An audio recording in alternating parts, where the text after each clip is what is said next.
Okay.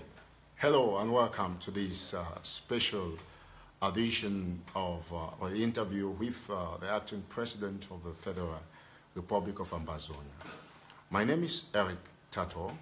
I'm publisher, editor-in-chief of National Telegraph. I've decided today to term this interview the March to Freedom interview, particularly because of the very important things I would be talking about. At this juncture, ladies and gentlemen, fellow Ambazonians, I would be taking your questions through my WhatsApp number for those of you who have it. If you have it there, you can pin it on the screen. In the meantime, we're going to ask you to excuse us for a couple of seconds for us to share this broadcast on our pages. I'm going to share on my page on Eric Tataw. The acting president is also going to share on his page.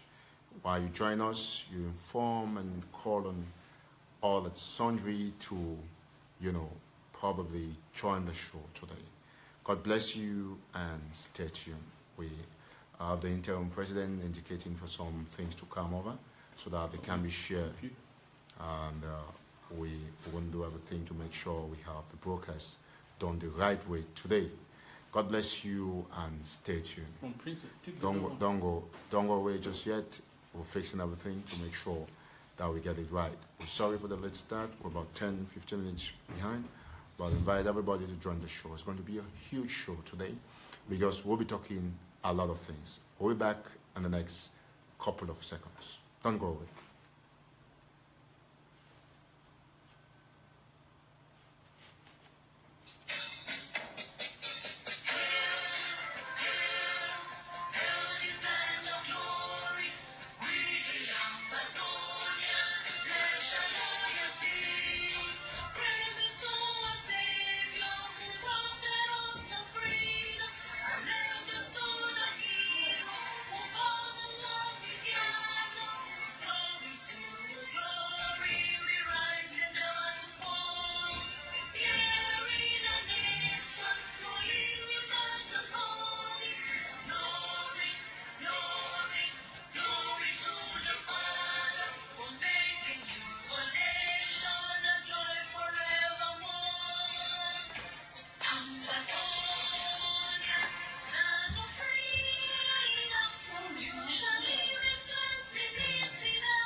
Okay, we're trying to make sure that we share extensively as much as we can. We thank you all once more for joining. We pray that you keep the faith, keep coming on as much as you can so that we build the platform. We'll be kicking off this interview in the next 3 minutes. And I'll give you a rundown of some of the things I'm going to be talking about. Meanwhile, I'll also be reading your questions. Particularly, if you want to join the show by writing questions to us, you can join me on WhatsApp on +237 678 688383 +237 678 8383. That's the WhatsApp number. I'll take it one more time. +237 678 688383. Stay tuned.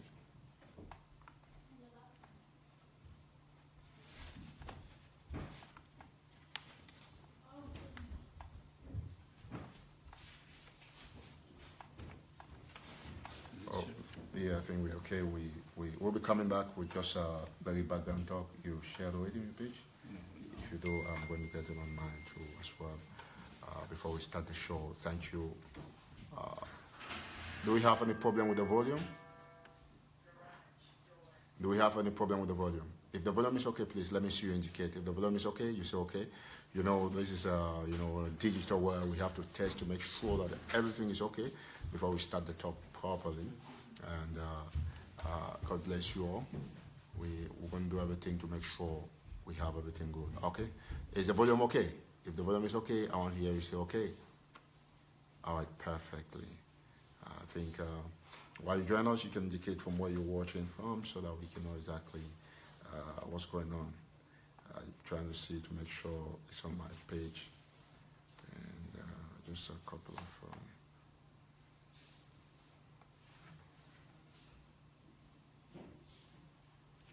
okay, I think you can share from here.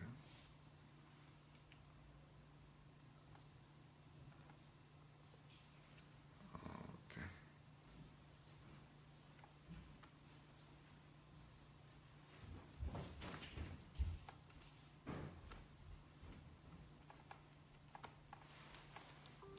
Okay. I'll also be putting this link on WhatsApp for some people who are in various groups who can follow. I'm doing all of that now, so you have to bear with me. As soon as I'm done with doing the technical arrangement, I'm going to kick off. And by then, we should have like 1,000 viewers so that we kick off effectively. God bless you all. Don't go away. Keep watching.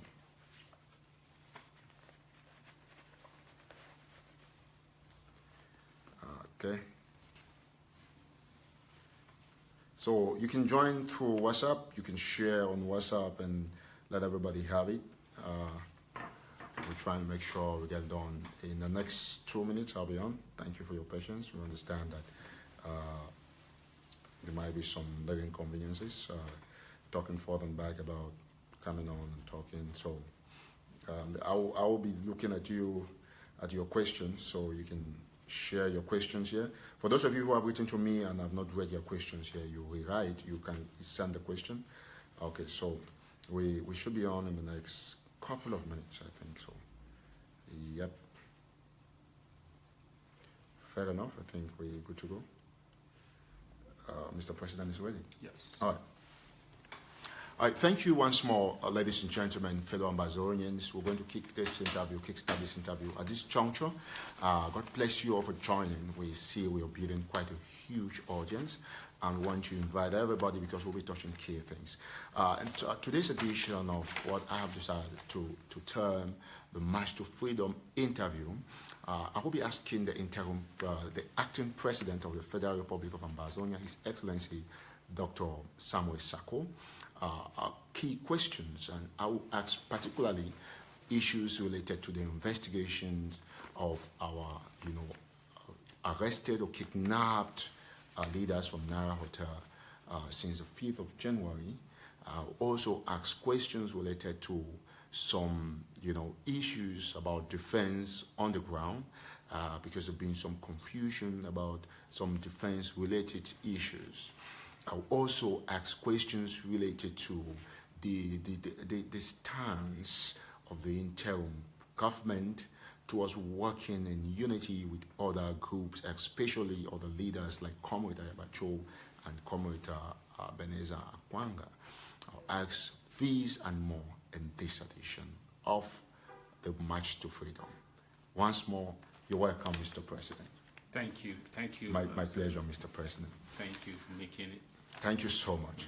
Ladies and gentlemen, we'll start at this juncture. And when you join us, you have to help to share extensively and make sure that we have the show go to us, the biggest audience that we can have here today. We're going to be fixing a couple of things. Some people said the volume is not good. I think it's good. Volume okay? I want to know if the volume is okay. Volume is fine. Thank you so much, Peter Ndolo. We're good. We're supposed to be having some adjustments, but I think our technicians are making sure that everything is okay. All right. Right now, before today, I've done my own personal investigation as publisher, editor-in-chief of National Telegraph, and I've realized, and I talked with other activists on the state of the investigation carried out by the interim government, and it came to my understanding, and it was a confirmed information that the interim government has been, the commission, created or put in place by the interim president through the interim government, has had a lot of problems. that commission has not been able to talk to key leaders or key actors as far as this investigation is concerned. Usually, as Eric Tataw, I don't like to talk in the air. When I talk about key leaders, I'm going to mention names here. I'm talking about Milan Atam, about Nalowa B, Barrister Nalowa B, and of course, Dr. Ojong. Or you were talking particularly about the 2 persons who were later released from the 12 persons who were kidnapped, because Ambazonians prefer to use the word kidnapped in this case. And I want to ask the interim government, what is the possible reason why, first and foremost, is it true that, am I true with my investigation that Nalowa B, Atam Milan, having a Mangan, I probably call her Mangan, and Dr. Ojong, they have refused, vehemently refused to talk to the commission that you put in place. Is that true, Mr. President? Yes, Mr. Eric, that's a fair observation. Mm-hmm. I think you did your job. I launched this investigation on February the 25th. Mm-hmm. I was just a couple of days in office. Mm-hmm. And it took me some time to constitute, to get the chair of this commission to appoint members of that commission. Mm-hmm. First of all, we gave preference to getting people who can do it for us pro bono, because this is a very expensive endeavor. Mm-hmm. So we got Mr. Blasius Awosa, who is highly connected with the security apparatus in this country. I was able to get for us some volunteers within the U.S. government who are ready, who subscribe as members of this commission. And they have done so far pro bono. I can assure you that Ambazonians have not spent a dime of their money. Of course, it's only for travels and for other tools they have to use to do their job. And so how did they proceed? There is somebody amongst them who is specialized, because he has more than 20 years of experience in this domain, working across continents. So he's the one in charge of the interviews, the interrogation part of it, because they do a lot. They have to glean into the digital space and do a lot of collection of data. And then, and to really to know that it's serious, they had to get clearance from the State Department because of their involvement in our struggle, at least just for this endeavor. So all that was done, and then letters were written by this commission, or the attempts were made to contact the persons of interest. Because after listening to some of us, after gleaning some information from the social media, and because some people had already started talking, so they were able to gather some information, some indications about certain persons that became persons of interest. And also the fact that some people were supposed to be in that meeting, and they were, for some reason or not, they were not. And then some were there in that meeting, and they were arrested and later released. So that makes you a person of interest. A person of interest is not a guilty person. It's not an accused. It's just somebody that the investigation deems should be able to have information that can lead them to their results, to some meaningful results. So, Mr. President, let me come in here a little bit. Yes. We talk about, because these are issues that I'm sure the volume is okay. These are issues that Ambazonians are very curious, and they have their hands on deck to make sure that everything goes well. I know you try to talk about person of interest or persons of interest. How would you blame Ambazonians if they now say that because of what they call in law circumstantial evidence? Would you say that Ambazonians will be making overstatements by trying to say that Nalowa B, Milanatam, and Mangam are primary suspects? In fact, they want to believe that they're involved in the Nara Hotel saga and the mafia. Because why wouldn't they talk to the commission if they have clean hands? Okay, here's the thing. when things like this happen, they leave people to make their own judgments. But that may not necessarily be the case, because the commission did contact them. Every one of them received letters or emails or WhatsApp correspondence or sometimes phone communication, and requesting their participation, their collaboration. And everyone, I mean, we're talking of those who are inside. I should also mention those who are outside. People like Dr. Success, people like Comrade Kwanga, people like Comrade Cho, they were contacted.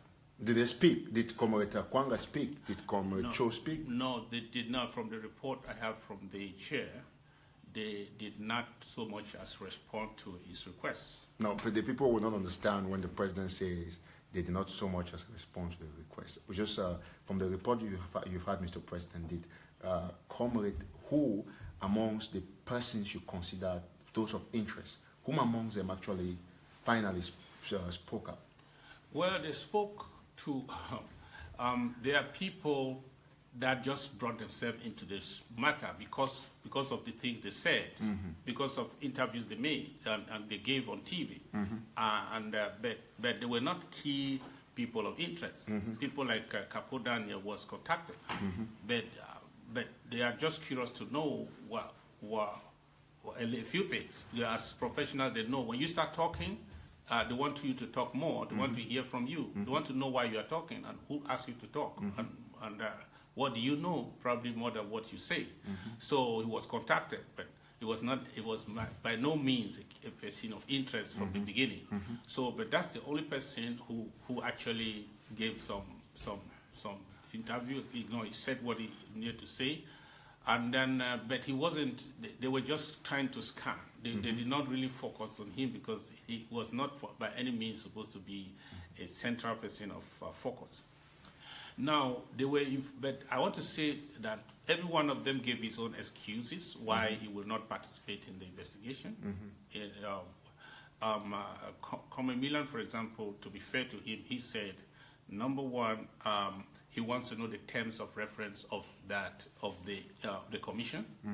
He wants to know the purpose, what we're going to use those results for before he will participate, the scope of that investigation and the purpose and what we'll use the results to do.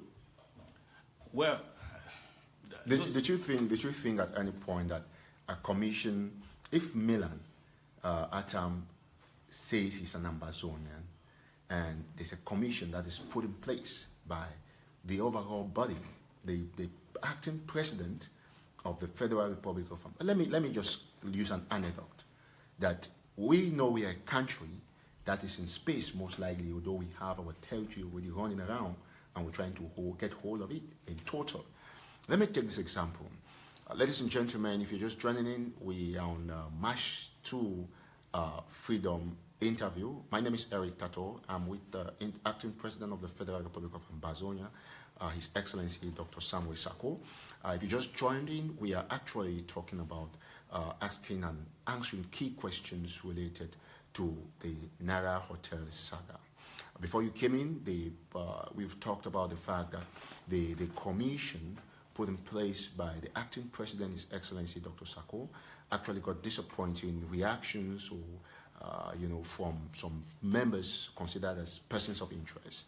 We talked about Milan Atam, about Barrister Nalowa B, Mangang, and of course Dr. Ojong, who have all refused to talk to the commission that was going to give us apt information about the arrest or abduction or kidnap saga at Nara Hotel. Now, I'm asking the interim president as a follow-up question that he said Milan Atam actually asked for some particular things before he could grant an interview to the commission. And given that we are actually a country that is existing but somehow not existing, I'm sure we all understand that. If you take the case of the United States of America, or let me put a small country like Equatorial Guinea, for example, or probably Luxembourg. Luxembourg is a very small country. Would somebody who considers him or herself a member of that country refuse to talk to a commission put in place by a president? Because if Ambazonians respect the interim president, Milan Atam has no right, he has no privilege or whatsoever to reject talking to a commission put in place by a president. Mr. President, would you say Milan should not be forced or bullied by the Ambazonian people for refusing to talk to your commission? Well, he gave his reasons, that how reasonable those reasons are should be left to be judged by by Ambazonian people.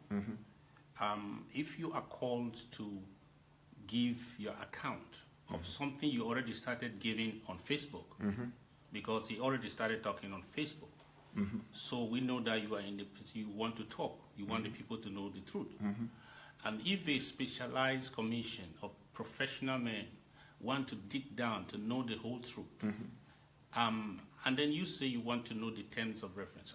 In my knowledge, terms of reference are given to the commission members. They are not given to those who will appear before the commission.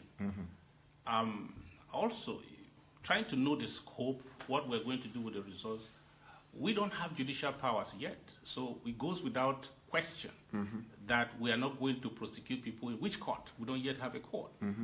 So as a government that is yet to take full control of our territory and have the judicial arm of government to be able to implement our decisions, primarily what we are going to do with the information without question is, first of all, to make sure such a thing doesn't happen. Two, that families which are still struggling with the loss supposed to have answers. That Ambazonians supposed to also have answers.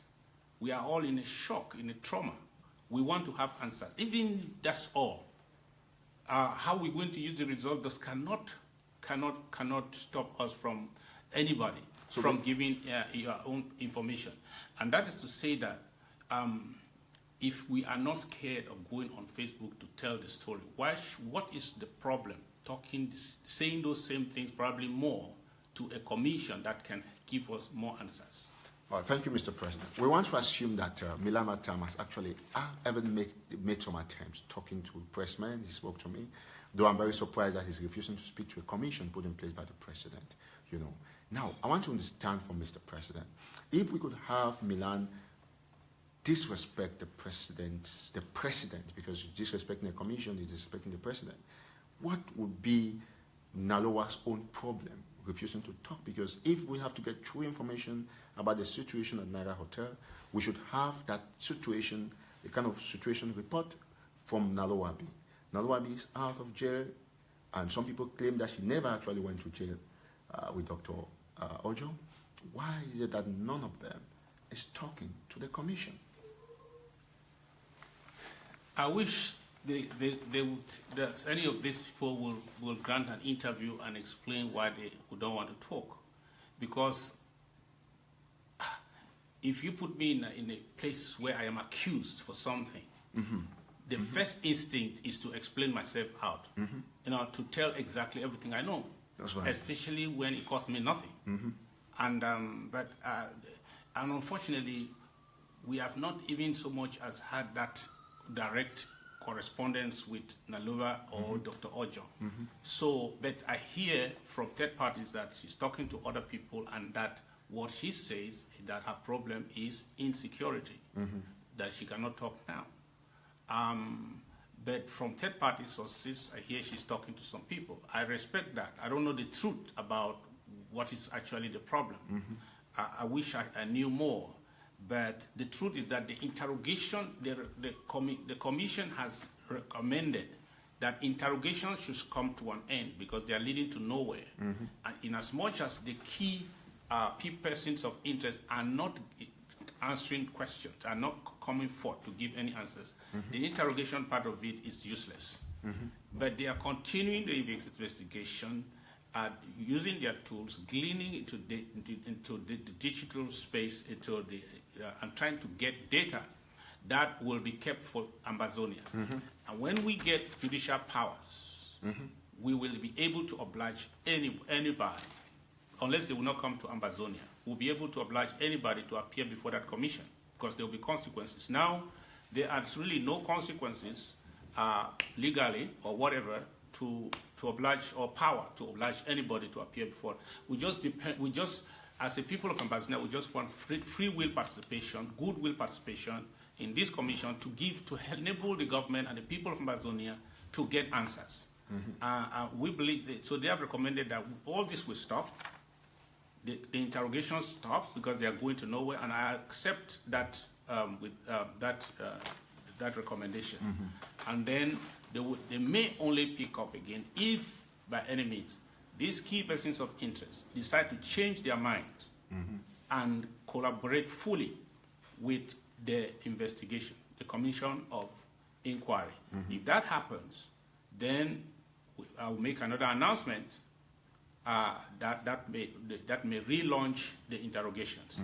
But I can assure all Ambazonians that the people we have on deck, these are people who have promised us they will do everything they can without the participation of these people to get us all the data they can find concerning what happened, and that when we add the interrogations, which will be the conclusion of their work, they'll be able to tell us exactly what they think happened and what we should do to avoid such a thing happening anymore. Thank you, Mr. President. You must have heard the President speak about the commission, so in some form this is a partial release of the report that will be made official soon. And just so that you know, I didn't say some members of interest. I named them. You have Milan Atam, Barrister Nalowa B, Dr. Ojong, you have Mangang, and probably by extension there is Comrade Dr. Akwanga Beneza, Comrade Dr. Cho Ayaba, and a couple of other persons who have not spoken to the commission. This leaves Ambazonians worried, over the actual situation and what actually happened to our leaders. That notwithstanding, ladies and gentlemen, it is now clear that at your level, as what we call the free marketplace of idea or public opinion, you have the right to think what you want to think, because if the commission members have not spoken to the commission, rather the key members that were supposed to give information, they have not spoken to the commission created by the interim president or the acting president, then the public has the right to think whatever they want to think. But however, I want to ask this little question to the president. Not knowing or knowing that Nalowa B and Milan Atam and others have refused to speak to the commission, is that something that should step and derail this revolution any further? No, never. It is primarily for those who are innocent. It is primarily for their advantage. It is for their benefit to talk. If I am the innocent, I'll be the first to run to the place and ask, are you ready for me? I want to talk. I don't care what you do with that, but if it will lead you to the truth. And I had promised that I will publish the results. And that's because of the promise. Even the statement that has been made, I will also publish it. Because I promised that I will publish it. To be sure, people who thought that I just made a commission to come and to cover somebody, no, I'm not covering nobody. I'm going to publish this result, and when the details are all out, except for anything I consider to be for security reasons, that's all I can probably delete from the report, but I will publish the result. I needed to give that as to assure Comrade Milan that I'm not making I'm not doing this investigation to cover anybody. I'm not using it to hit job against anybody. The results are for Ambazonia. When I get them, I will publish them. So I'm going to publish it. Thank you very much, Mr. President. Ladies and gentlemen, fellow Ambazonians, thank you for joining. When you join, you share and invite extensively for us to get this message out. The next very important issue, we're going to be talking about defense. And for defense, a lot of issues are happening on Ground Zero, and the people on Ground Zero are very worried about the state of the revolution. But I've been in touch with a lot of the leaders, and the interim president of government is assuring the people on Ground Zero that all is well. But how well is all that is well? That's the big question.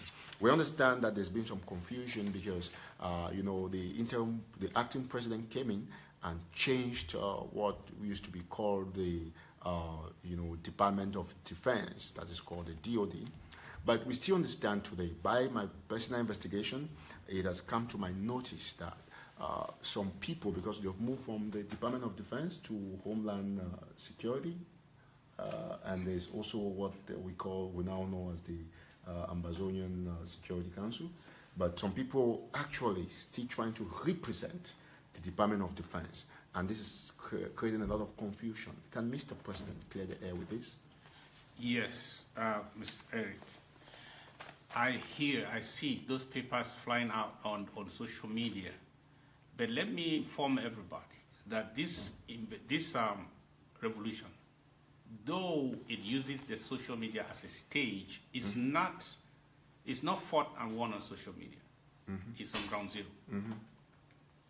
And now let me say this, that when I took over, for many reasons, which I have explained severally, I changed the name of the department from DoD to Department of Homeland Security. That was accepted by that was accepted at the level of the cabinet, and I informed the head of the Restoration Council. We agreed on the reasons why we should take another name. We don't have an army. We will have one when we get to Boya. So the situation back home is not army versus army. It is actually army versus civilians who are defending themselves. So we don't have a Department of Defense. We should have a Department of Homeland Security. So that name was changed, but the structures in place were not affected. And also, leadership was also changed, but the structures remain. So what you are seeing is the people who are trying to own the department, take the name and create something for themselves, which has nothing to do with the IG. And let me repeat this now. There is nothing like DoD now under the IG. Anybody who is making contributions to anything, any entity, any group called DoD is being duped by some people. If they are saying that they are IG, because they use IG letterhead, it means they are duping you. It has nothing to do with IG. Anybody. If anybody comes to you in the name of IG, he has to come to you as the Department of Homeland Security.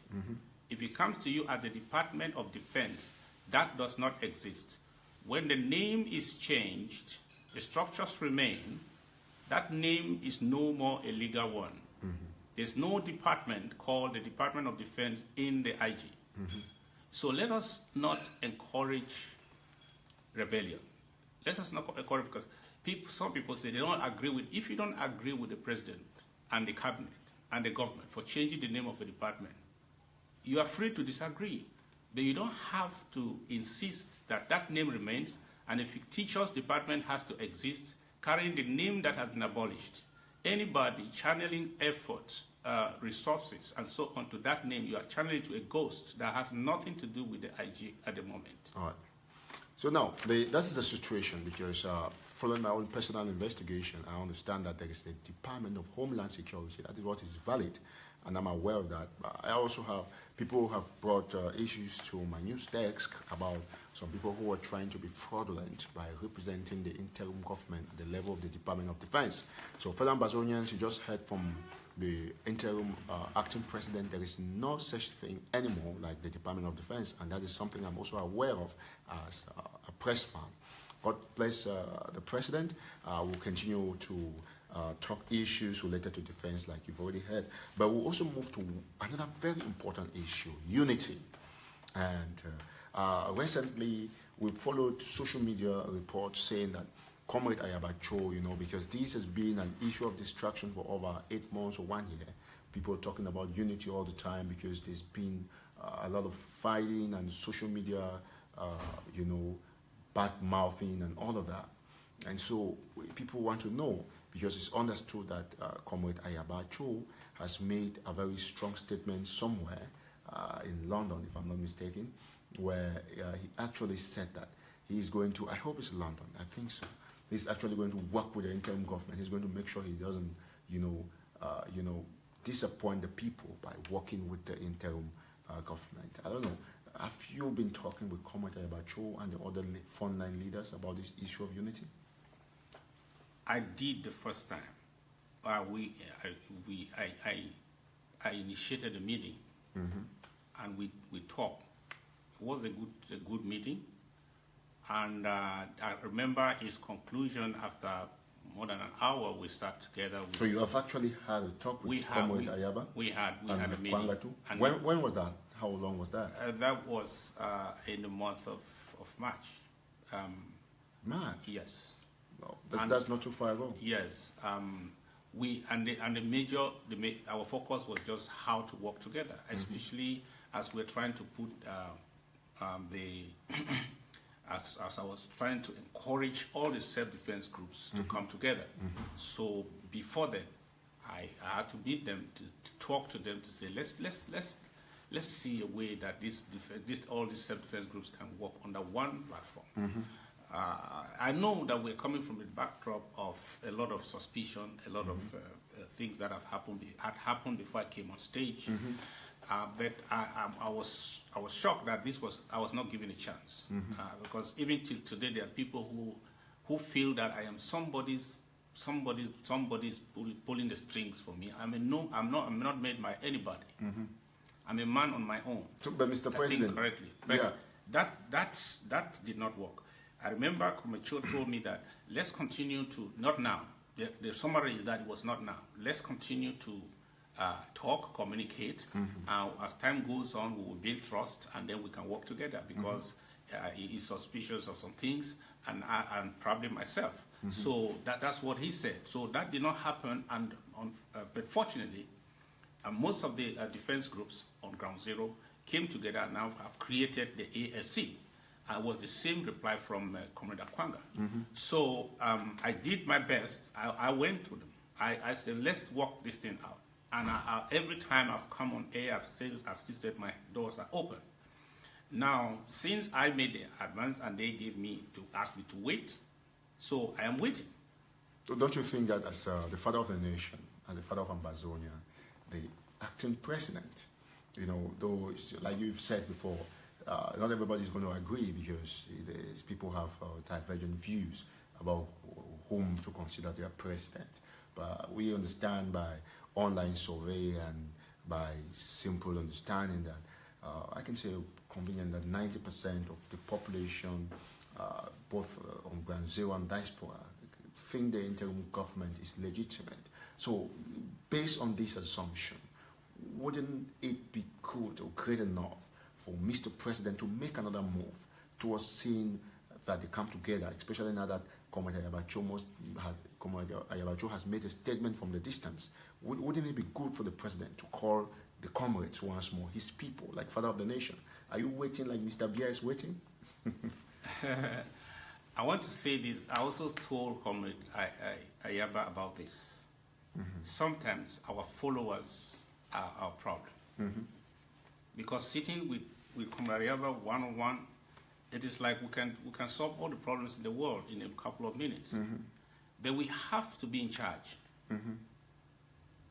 I am nobody's stooge in the IG. Nobody.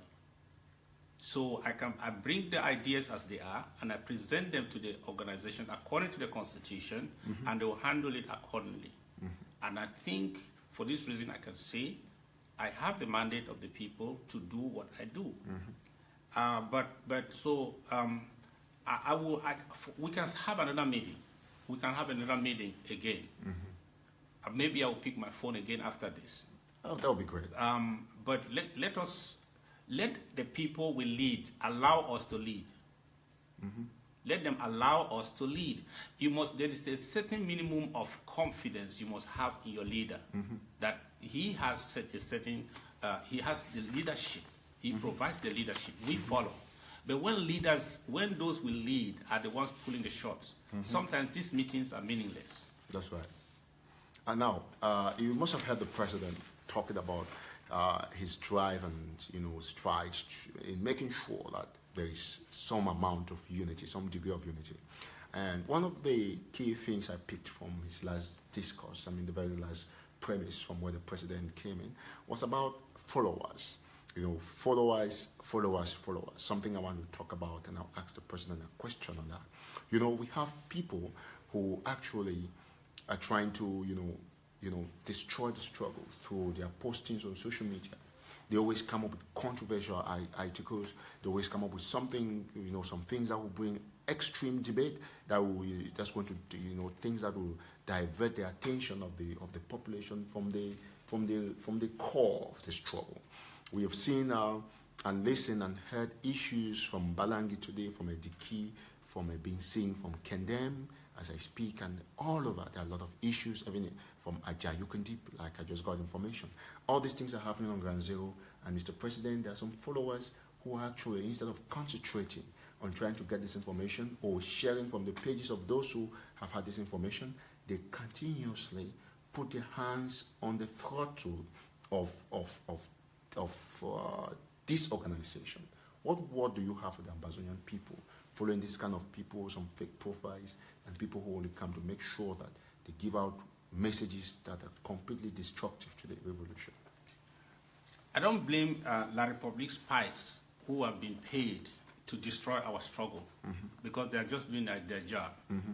But I blame anybody who is supposed to be a face of this struggle, who is supposed to be a voice of this struggle, who has something at stake in this struggle.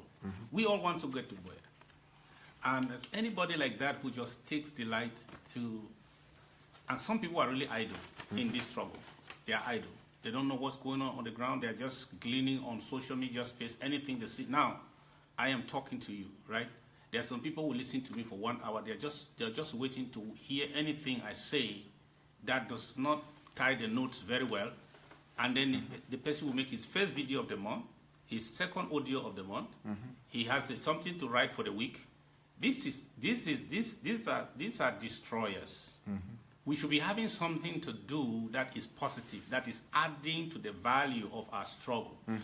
This type of people, they are a disgrace, in fact, to their generation. Because what will you be remembered for doing? You just come and ignite fire. Even if somebody makes a slip of the tongue, oh, you jump on it. There are some things that some people would say. Looking at their faces, you will know that. Looking at their record, you will know that you cut that person a slack. You can rather pick a phone and talk to him. When you have, but when you are this kind of fire brigade activists who do nothing, they are just waiting for anything they consider to be fire, and then they come around, they will blast, make 2 videos. Some people have made some videos during the past week. Ask them which other videos did they make 1 month ago. Nothing.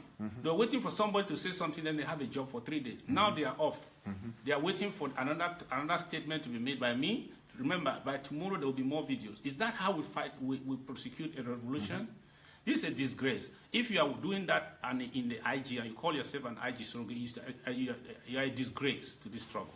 If you are doing that, supporting any movement, you are not adding value. You are not adding value. You don't sit like this, get constructive ideas, you bring them forward. You're only waiting for whatever you consider to be a raw material for a hit job. You do it. You are enabling those who want to destroy the struggle.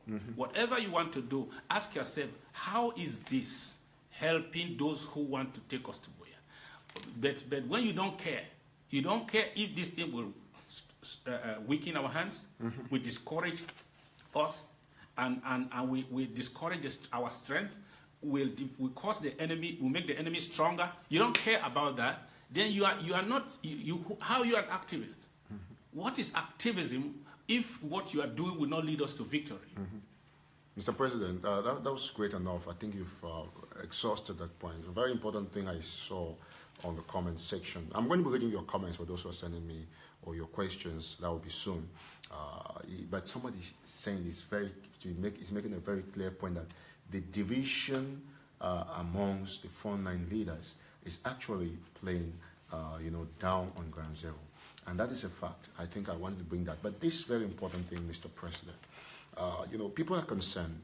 In the recent days or last week, the principal of St. Bede's, Ikome, in Bello subdivision in Boyo division of the Northwest, or what Ambazonians prefer to call Northern Zone, was actually kidnapped from Mars by some unknown men, unidentified gunmen, and they had a particular request to have the school shut down.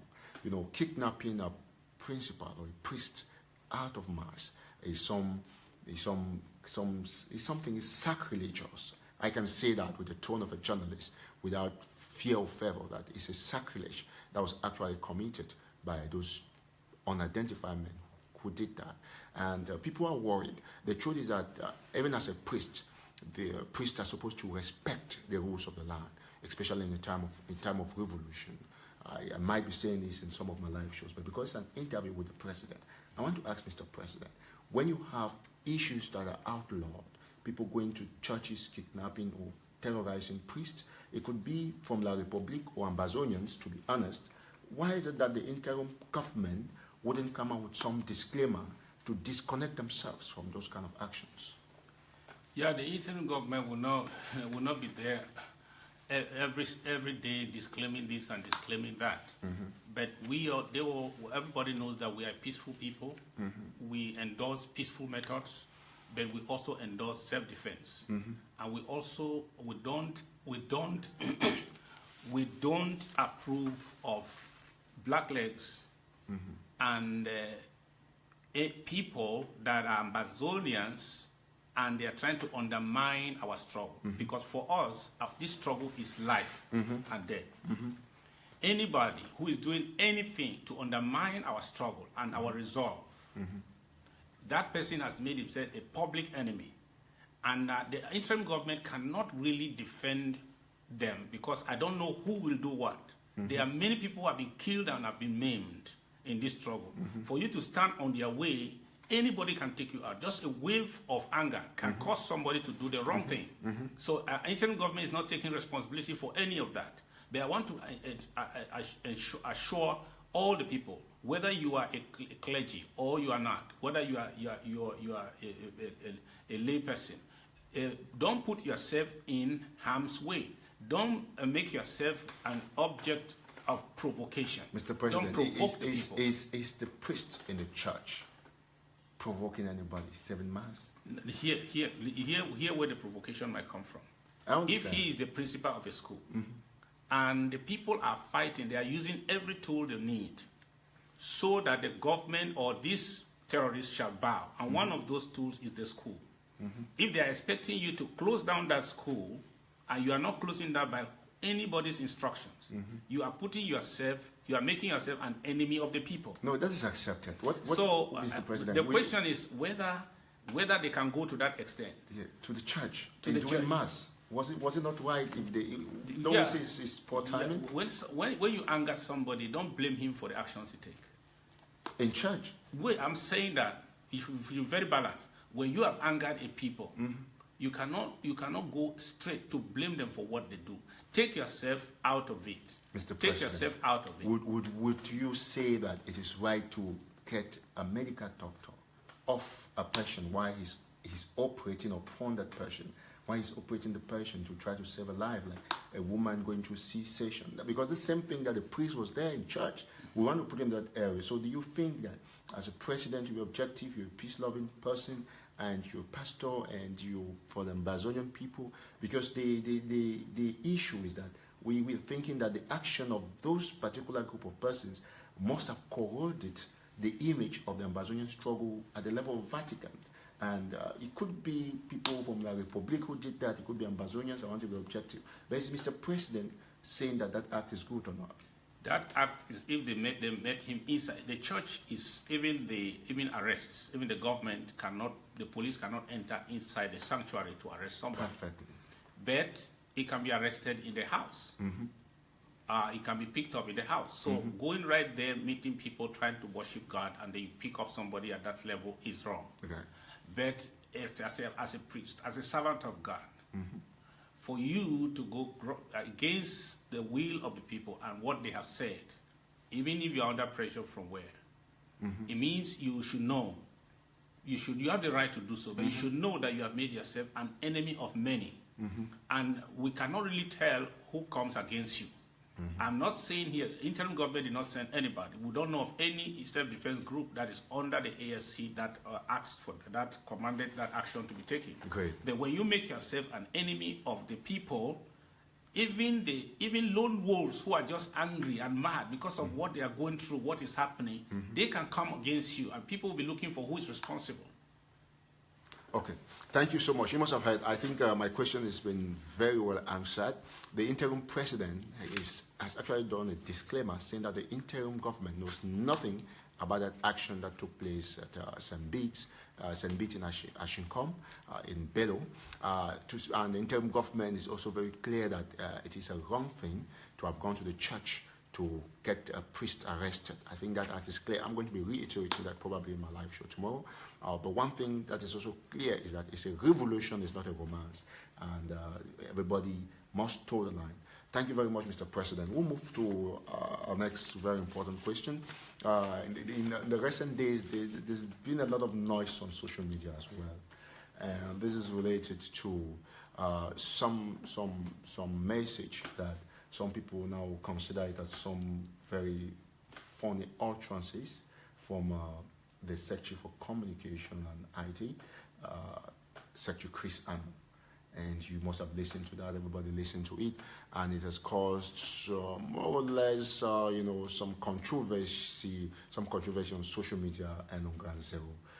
What is your assessment, your appraisal of that outing by your Secretary for Communication? What statement can you think of? Well, some people say that what Secretary Chris said was like waging war against other self-defense groups. And he's a very outspoken man, and he's made some very powerful outings recently, and saying that any group that is not under the Ambazonian Security Council could be considered otherwise. So what is the president going to say about that? Emotions are running high, and there are some people who are master spinners. They can spin anything. You can say the least aggressive thing. You can make the wisest statement. But if you want to spin it, they can spin it. So that's why I ask you what statement is it, so that we can be objective on the statement. This is what I can remember about the statement, which caused a lot of firestorm, because many videos and audios were all over the place. I wish that my answer to should be made in videos and audios sent around. Now, they said that, he said, the interim government through the ASC created a common platform to bring all the self-defense groups together. Then he's continued as I'm paraphrasing, but I'm sure I'm giving you about 80-90%. That's great. That's okay. So he said, henceforth, every emerging group, emerging group. I think emerging, from my own vocabulary, actually means the groups that are coming up. Every emerging group that does not come under the ASC will be considered as one of Atanganji Paul's fake groups trying to infiltrate our struggle, or any group, and will be treated as La Republic. And it's any group. So it's any group that does not come under. But remember where he started. If the first qualifying word he used was every emerging group. Okay, whatever. Now I want you to recognize this. And I asked this question to somebody who was very quick to make his video. I said, Chris did not have the choicest words to use. If I was to say it, I would put it this way. And I would dwell on it so that I can answer your questions. And I can imagine your questions and answer them in my explanations. But he did not dwell on that. He made that statement in passing. But here's the thing. Here's a question that every activist, everyone who reacted negatively and wanted to crucify Chris, I want you to answer this question. The question is, what do you have in place to check infiltrators that would try to get into our struggle. Because assuming that what Chris said did not include existing groups, he said every emerging group. That means the groups that are, Atanga Paul is forming them right now as we speak. They already exist. And more are going to be formed. So let's assume that Secretary Chris is wrong. What do you have in place? What does AGC have in place? What does IG have in place again? That will be able, or you independent, you who is observing and making your analysis, what do you have in place to check every infiltrator that will soon infiltrate our struggle and destroy Ground Zero and our struggle? What do you have in place? For Chris, he has ASC. I have ASC. Because I believe that we are a government, we are an authority. We can require those emerging groups that will soon come from all over the place and say they are this and they are that and they are not. We can oblige them to say go under the ASC for what? To be vetted. Nobody is taking over their leadership, but we want even the professions in the West, whether you want to be a doctor, a nurse, you have to go under an organization. Why? Because they have a standard. Assuming that the Self-Defense Council now provides a standard. Therefore, they say you must go under, not because they are taking over your organization, they are not taking over your leadership, they are not taking over your assets, then you have to go under. Why?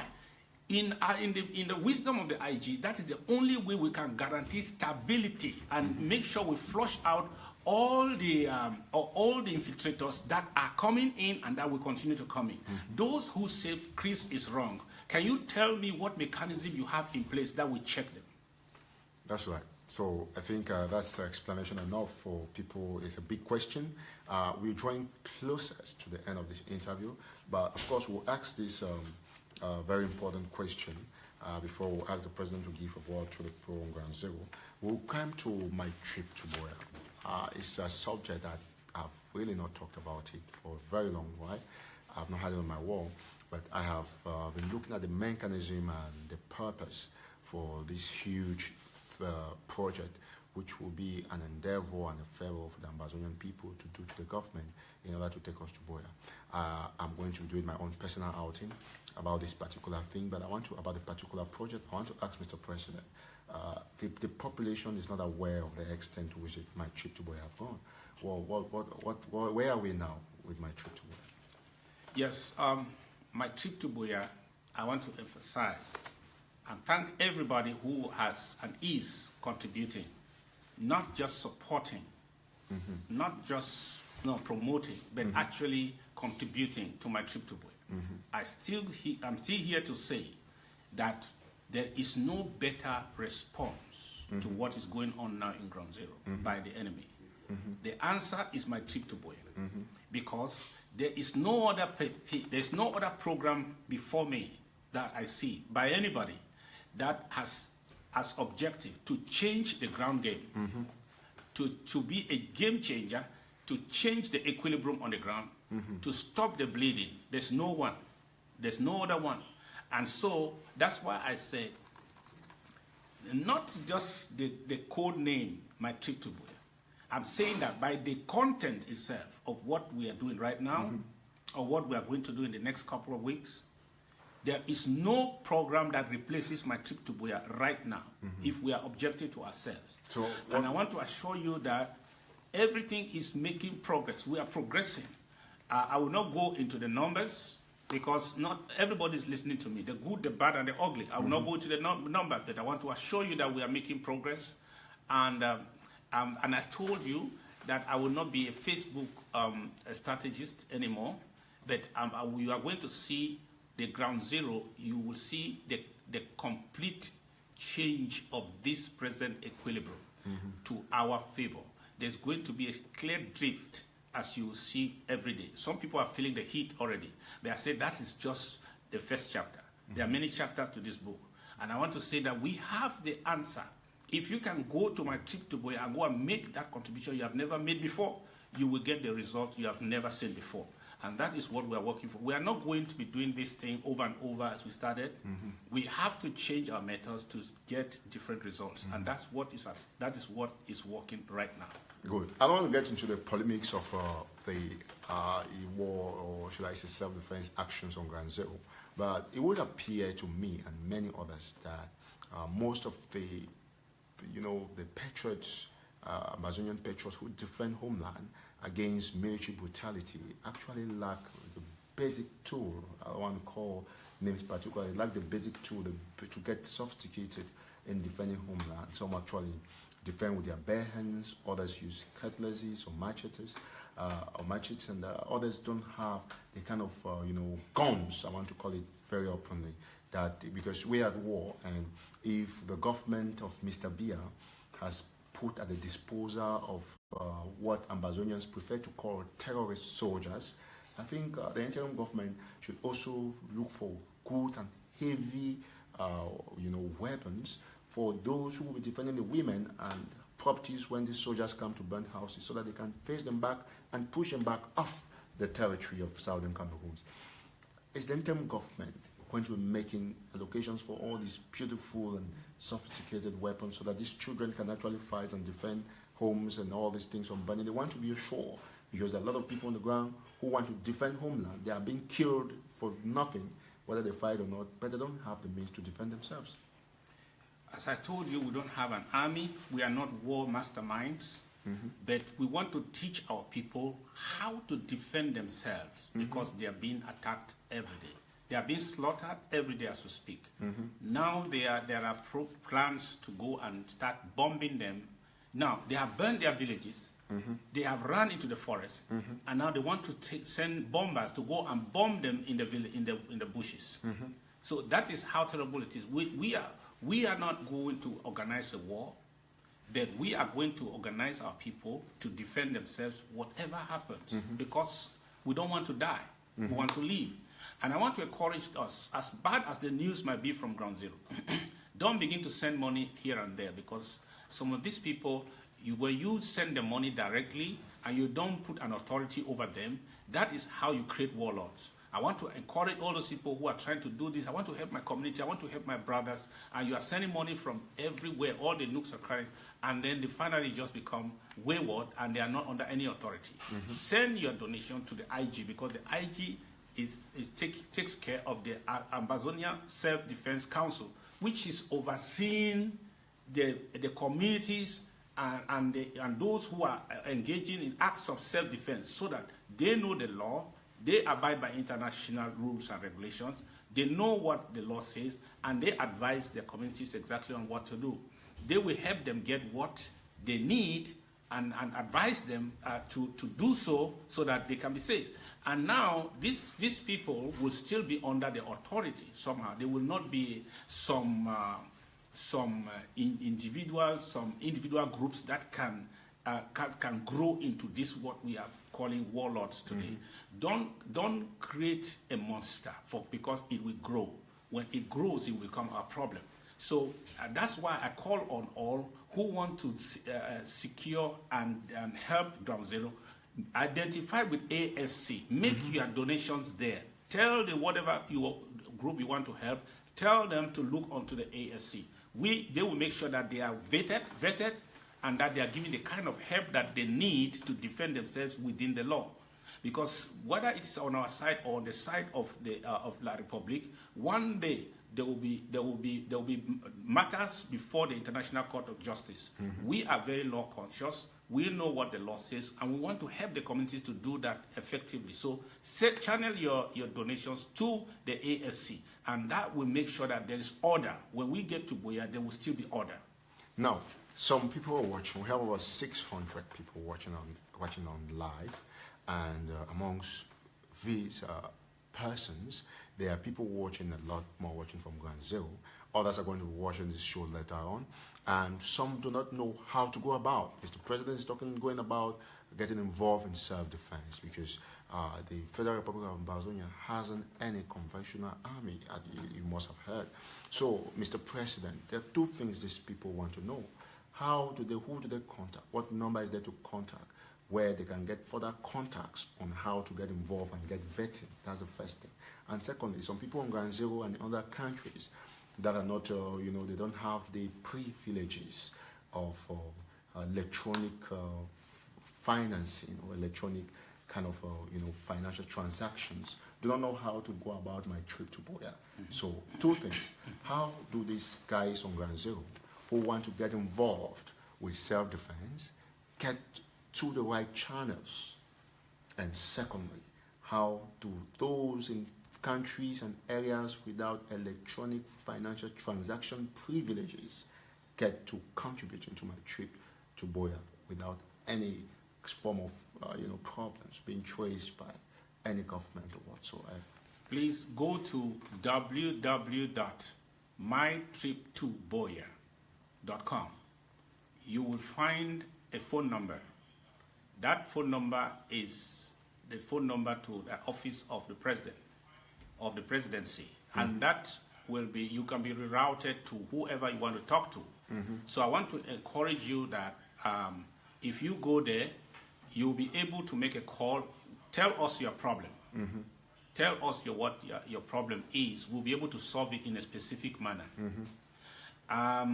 If you have problems to make a digital transfer, we can go advise you. There are many people live that will answer you when you make that call. And I want to challenge those, wherever you may be found, whether on Ground Zero. There's nobody left out now. I don't care about your affiliations.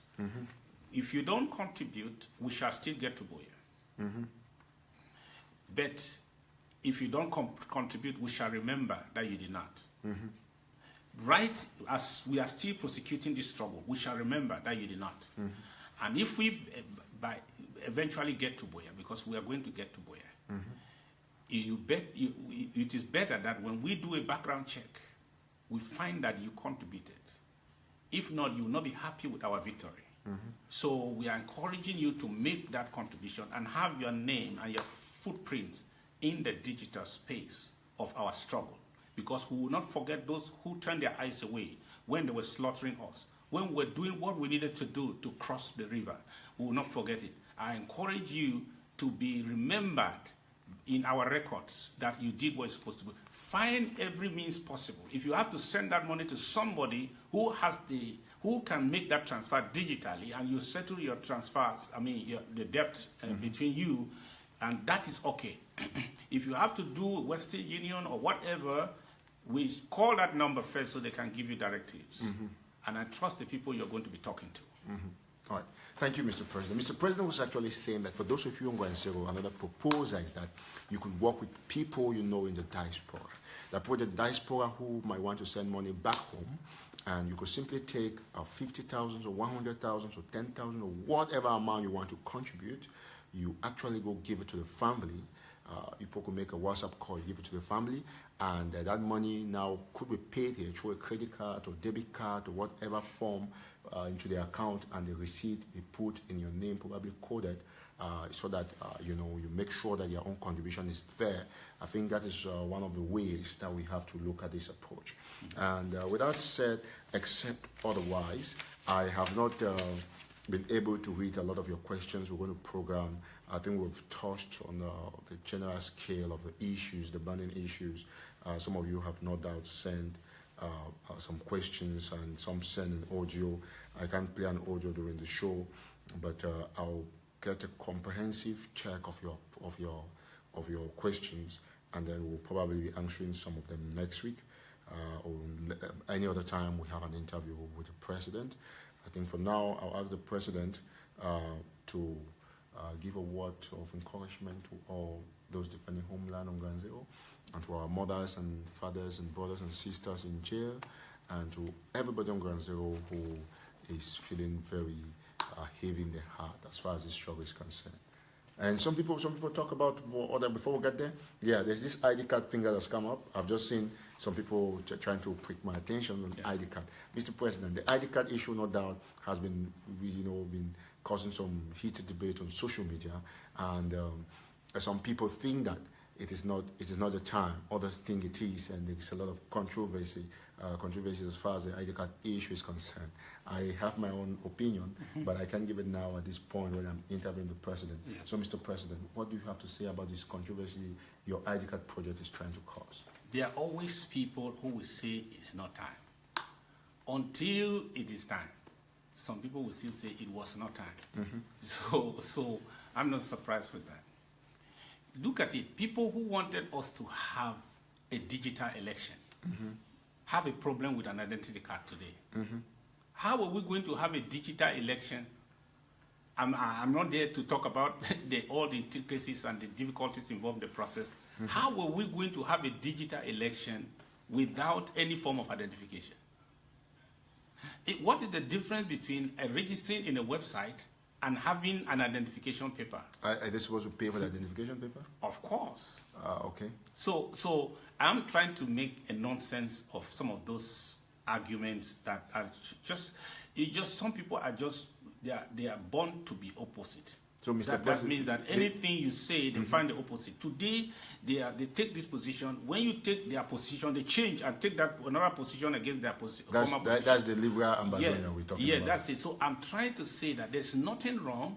If there is nothing wrong for people to own La Republic identity card, I think somebody must already say that that is wrong. But we still have it, even in the diaspora and everywhere. People still have that in their pocket. So, it's awkward. Mr. President. We want to make sure that those people who can own that kind of identity, supposed to own their own. When we have our own identity, it speaks for two things. Number one, it's a sign of protest. Two, somebody will say it's for what? It's a sign of protest. When I go to an office, they give me a form to fill. I write on that form, Southern Cameroon's Ambazonian, and sometimes it calls attention. They say, hey, what did you mean here? Say, you want to know about it? And then I tell them, for me, it's a sign of protest. Carrying that with me is a mark of protest, just like we carry our flag, just like we sing our anthem. It's a mark of protest. So we should have an identity card. If somebody is doubting who you are, bring out your identity card and say, this is who I am. Although I use this? Although I use this, you can call me whoever you are. You think I am a Cameroonian. This is who I am. It is a sign of our protest in this thing. And number two, the data we are putting together will be useful. Don't think that when we get to Boya immediately, it will be more embarrassing if we have to wait until we get to Boya. Because all the people who are not Ambazonians, who carry an identity card and they were born in Tico, it will be a problem identifying them. It will be a problem at that particular rush to start identifying them, especially when we want to use the data. Now we have time. When people some people don't think that it's going to happen. Let's continue to make this work. So at the end, put this paperwork together, get this data together. By the end, when we get to Boya, it will be easier for us to fish out the fake from the original. This should start now, not later. Well, you must have heard that. I think if you permit me, give my opinion on this as Eric Tataw, I would say that although I was going to have a live show today, but I canceled it because of this very important and crucial interview with Mr. President. I'm sure tomorrow I might, if I'm going to do it, I'm going to announce my opinion on the ID card. I've looked at the situation and I've read from everybody. We're sure about the fact that we have our flag that exists. We have a passport that we've seen people display. We have Ambazonian caps. We have everything. And people buy those gadgets. If some people want to consider it as a form of raising income, which is not bad though, but what is wrong in having an ID card? I think we should not have seen Ambazonian passports without an Ambazonian ID card. How do you get a passport if you don't have an ID card? So there's one that precedes the other. And you ask, in my opinion, as an independent and objective mind, I would say that I support the ID card project of the interim government without fear of favor or without any prejudice to my statement. I support the Ambazonian ID card project 1 billion%. It is a sign of victory. It is a sign of protest. It is a sign of recognition of your own country. And there is nothing wrong. I read somewhere somebody said that why do you need an ID card instead of giving people guns? Why do you need a flag instead of giving people guns? Why do you need a flag? Do you ask that question? So the truth is just that is to have an open mind, not to look at anywhere to pick fault about a situation because you just want to say the opposite of the other thing. You see a girl or a boy, you want to say, no, it's a girl because you want that thing to look like the opposite. So, Mr. President, I think your message is well listened to. We'll continue educating and putting power and wisdom into our people. In the meantime, Mr. President, would you want to round off by giving a word to the people? But just before that, there is this very important date that is coming up in the history of Ambazonia. The father of the Coffin Revolution is expected in court on Tuesday, May 8, 2018. That's Manchum BBC. And you want to say something about the detainees? And I try to get a little bit of concern that the interim government might be declaring Tuesday a ghost town, a non-nonsense day, because Manchum is going to cut. Is that what the interim government is planning? Yes. Number one, thank you for the question. We have declared the 5th. It actually came from one of our followers. I was following that. We have declared the 5th of every month a memorial day for our leaders that are in jail. Which was today, for example. Yes, was today. We have to start because I was going to make that announcement today. So I said, so we are going to put make the activities begin effectively next month. So there's a lot of things that will be happening on every 5th, so that they are remembered, so that the focus is not broken, so that we make sure that we draw the international attention and the attention of our community on what the horrible thing that happened to our leadership. So that will be on the 5th of every month. But going forward on the 8th, I call on the lawyers, on our lawyers. After this, I'm going to make the call to make sure that they are there present in court. And we will respect our normal ghost towns on Mondays. What about Tuesday? Because that Tuesday is the 8th. Tuesday, Monday, and Tuesday, we have not made a decision yet. Okay. If that decision is made, then the Secretary of State for Communication will announce that. By tomorrow, by Monday? By tomorrow, it will be announced. If it's not announced tomorrow, it means we have our ghost town on Monday, and let us make it serious and make sure that our lawyers are there to bear a witness and a testimony of what happens. But I want to also say that we don't expect much from a system that is built in illegality. And these people are not in prison because of their guilt, because they are guilty. They are not in prison because they are not defended by 100 lawyers. But it's because a system that is built on fraud and illegality is bent on doing illegality. But so I want to encourage the people that whatever happens, don't be so discouraged, because what we are doing now is what will eventually guarantee their freedom. The freedom of Mancho does not depend on the court. It depends on you and me.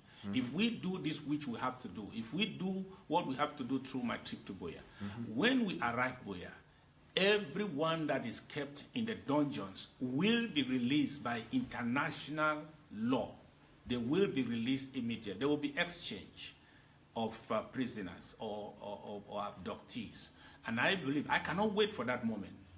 I want to get to Buea very soon and make sure that everyone who is kept in a foreign prison, we can demand his repatriation immediately. That is my dream. That is my desire.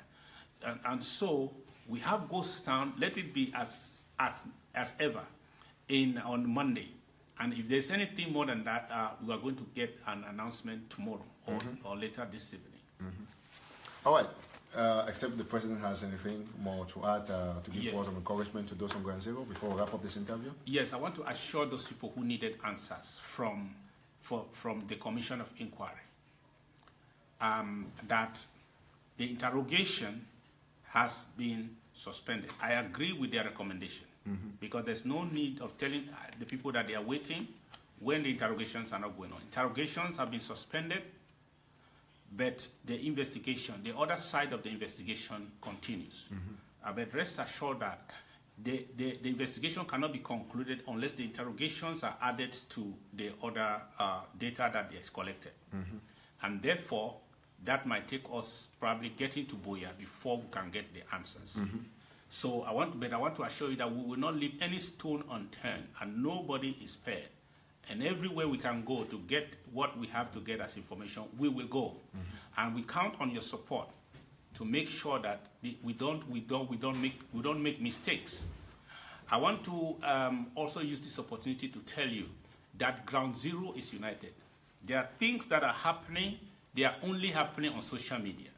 There are many generals on social media. There are many captains on social media. There are many commanders on social media, and they are not very, they don't really matter. Who matters are the commanders on Ground Zero, and those who are fighting for their lives. And when you listen to social media, you think that the world is coming to an end. You think that we are worse than anything you have, even South Sudan or whatever. But this here is the truth.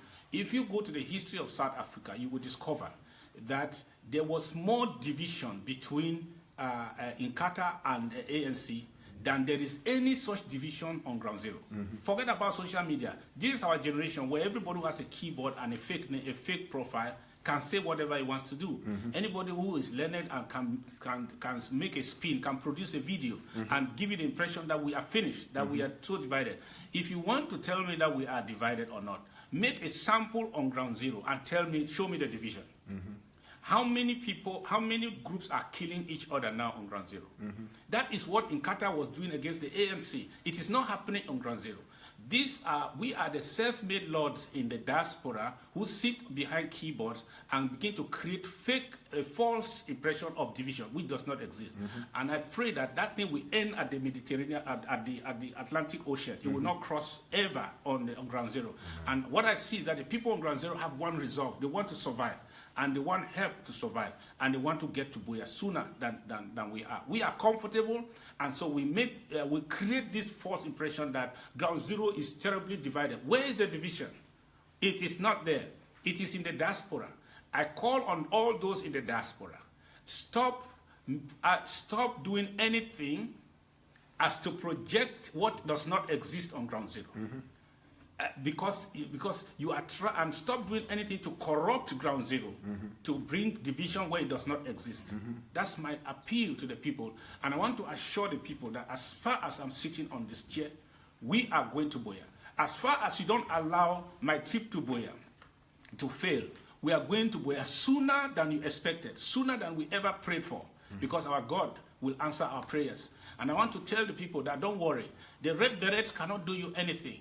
They told us yesterday that it was the bees were the best in Africa, or one of the best. And what happened to them? And they went and brought some other ones called Red Beret. Is it not the same blood that flows in their bodies? An iron is equal to an iron. Your flesh is equal to flesh. Let the people of Ambazonian, let the warriors that are defending themselves desperately fear not, because God is on our side. There is something mysterious that is working in our favor. His name is God. And I want to tell you that He is on our side. Fear not. This is our time. This is our generation that will march victoriously to Buea. We fear nothing. And I want to encourage you who are giving, don't stop giving. Don't listen to social media trolls. Continue to give and send your donation right now to the IG. You will not regret, because we will take you to Buea sooner than later. Thank you, Mr. President. One last thing before we go. We always try to conclude a lot of things coming from our audience, and we cannot refuse taking questions from participants of this show. Somebody's talking something very important about 20th May. That's what I was going to say, and somebody has mentioned again. Thank you, Walters. 20th May is considered an illegality in southern Cameroon. In fact, in one of my posts, I have used a hyperbole there that if you see my mother celebrating 20th May, shoot and kill her and tell the world all that you. In essence, I was saying that it is the most dangerous thing to do on May 20th is to go around the field. So, Mr. President, any word for May 20th before we close up the show? I want to still emphasize that 20th May is banned. Oh, completely banned in our territory. Now, this time around, let it be known that all those who violate our laws will be held accountable. So don't think that if you sneak and you go and break the law, you are free. Say, I succeeded to break it. This time around, we will ask all Ambazonians to be watchful, to open their eyes wide and watch and see those who break the law. Because there must be a penalty for those who break the law. If not, the law is not the law. So shall it be from all the counties in Southern Zone and Northern Zone. And I want to tell you that before 20th of May, you will understand that you will be a capital fool to even prepare to go and be, even for a pay, for a day's wage to go and march. Before the 20th of May, you will understand better. But if by any means you still decide to stick and take 1,000 francs or whatsoever and go to march, you will regret. You will know that the 1,000 francs is the bribery of 1,000 francs was the stupidest thing that you ever received for your life. Mr. President, we want to go, but our participants still want us to stay a little while. They've asked one other very crucial question about the acting vice president, Mr. Milton Sako. Yes. He should be in South Africa, but lately he's been very absent. Is his function kind of usurped, or he's just backing out, or everything is on track? He is a brother, like a brother to me now. Mm-hmm. Yes, he is a man of very dedicated, mm-hmm. very trustworthy, and very hardworking. So when people say they don't see him, here when they say they don't see you, means they didn't see you on social media. Now, when they don't see you on social media, it means you are not. But he's working. Yesterday we had a working session, he and myself, for about 3 hours, mm-hmm. late in the night. I don't know when he went to bed. We walk, that's the way we walk. Mm-hmm. And those people who think that we should have held that meeting on social media so that they will see how we're walking at 2 a.m., mm-hmm. then they will not do that. Mm-hmm. He has also taken the same policy, mm-hmm. that we will not do our work on social media, mm-hmm. but we shall work. He is the brain behind the ID project. Mm-hmm. He's doing a lot of things, mm-hmm. and you will see the result for yourself. I think he will be coming out sometimes just to announce the victory. That's what we want. Great. Yes. We're finally going to end here, but before I go, just to draw the there's a question that's coming up. We can take every question. We're sorry, ladies and gentlemen, fellow Ambazonians. But my personal investigation, I'm on the ground trying to follow a couple of things, and it's been brought to my news desk that, well, this is not going to be controversial though, but that the same Milanata who refused speaking to the commission is trying to create a new group to counter the interim government. We're trying to see how we're going to get unity, but we understand that some people on the background, they're trying to bring a new group. And I understand that Milamatam, I actually have a logo that one of my second stringers sent to me from somewhere, showing that this is a new group that Milanatam is trying to form. Mr. President, has this been brought to your notice? And how disturbing can this be, given that Milanatam was the right-hand man of His Excellency Sako Ayuk Tabel, now detained in some unknown place in La Republique? Well, before we get to Buea, many organizations shall be created. So I have no problem with that. It is for Ambazonians to know where they want to belong. Mm-hmm. They are free to belong to whatever organization they want to belong. But the only thing is that I will see both the intent and the actual realization, mm-hmm. when it comes out. Wouldn't this be like trying to paint or code the image of the struggle at the international scene, because they want to start thinking about Southern Cameroon and the issue of Southern Sudan and all of that? That organization is not called the government. Okay. And anybody who tries to create another thing and call it the government. But are you aware of that Milanatam is doing something in that respect? Have you had any kind of intelligence? Yes, I'm aware of it. So I'm right then? You are right. Okay. You are correct. But my advice is that any initiative that will not be in support of the IG, mm-hmm. at this time, not in support of the program of the IG, mm-hmm. At this crucial moment, is not the best thing that's happening to this struggle. Mm-hmm. Any initiative that will bring us frictions within the IG. If you want to create an organization and you want 90% of your members to come from the IG, mm-hmm. then you are potentially staging frictions. You are already prepared for some kind of friction. Mm-hmm. Maybe on how the organization shall be funded. Friction mm-hmm. is already an atmosphere that is already predicting frictions. Mm-hmm. And at this time, this is not the best time. This is not the best time for that. I advise, but yet I don't have the powers to hold anybody back. We are free to do. We are free people in southern Cameroon, Ambazonian. Yeah, anybody is free to do what he's doing, but we should have the life of the child more important. We should consider the life of the struggle as above all our initiative, as above all our endeavors, because it's above every individual. This struggle, as Excellency Sako said, is above every individual. It's above every objective and every ambition and every project. It's above all. For the interest of the struggle, there are some things we might say, I will not do it now. For the interest of the struggle, there are some things I will hands down. For the interest of the struggle, there are some things I will abandon. There are some things I will give out as a gift, because this struggle, our victory is greater than anything. For me, that's what it is. If there's anything I must give up today, if there's anything I must give up today, and it will enable this struggle to arrive Buea sooner than later, I will give it up. That is the same message I'm passing across. But everybody has his own approach. And if you think that what you are going to bring will be the best that will take us to Buea sooner, you are free to do so. But I know that today, the project I have before me, my trip to Buea, will take us sooner. But because before you know it, you think it's a mistake or an accident, that the international community is now rotating around us, trying to get some see if we can talk, or trying to get us to see if we can talk, trying to hear what we want. You know, you think that all those emissaries that come towards us by accident? I don't think There so. is something we have to do.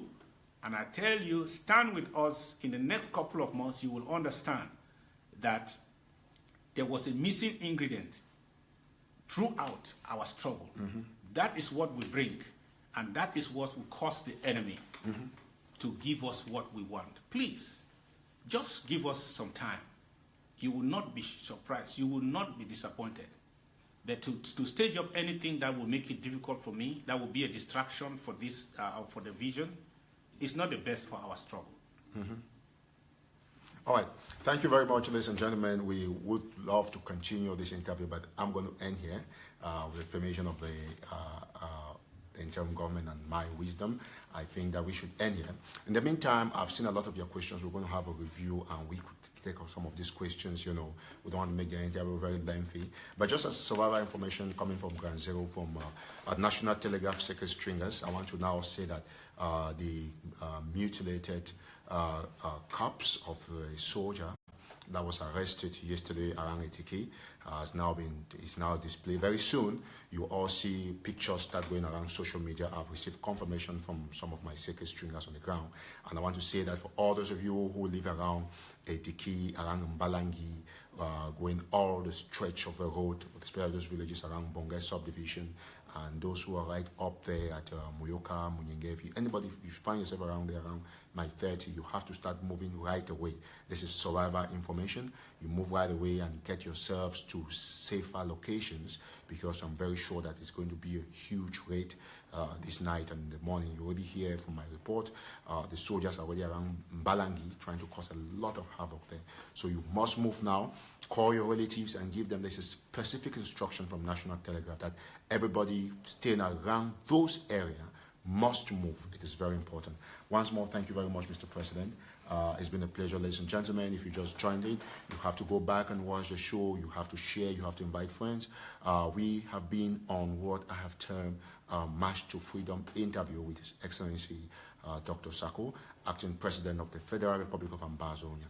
As a matter of fact, this show focused specifically on the Nara Hotel investigation that you've heard from the interim president, that the investigation has been halted or is come to an end as of now, because the key leaders or key actors who were involved in the investigation process have refused to talk. We talked about have refused to talk. We talked about Barrister Nalowa being Dr. Ojong, Mangang, of course, Milan Atam, and Doctors Akwanga and Ayaba. They've all refused to talk. We also focus on the controversy around the self-defense groups, especially those who are trying to continuously represent the DOD, or what you call Department of Defense, that does no longer exist after the creation of the Ambazonian Security Council put in place by the acting president of the Federal Republic of Ambazonia. We also talk about the controversy of Secretary Chris Anu's outing that actually, brought up some kind of arguments. We talk extensively also on the ID card issue, and I think the interim government has explained. There are a lot of things we talk about the show, and for those of you who missed it, please go back to my page, to the interim president page, or the acting president's page, to the Southern Cameroon Broadcasting Corporation. Thank you very much, Granzero. God bless you. We love you so much. Keep the faith. Next time, until then, I've been Eric Tataw, publisher of National Telegraph. God bless you. Bye-bye. Bye-bye. Thank you. Thank you, Your Excellency.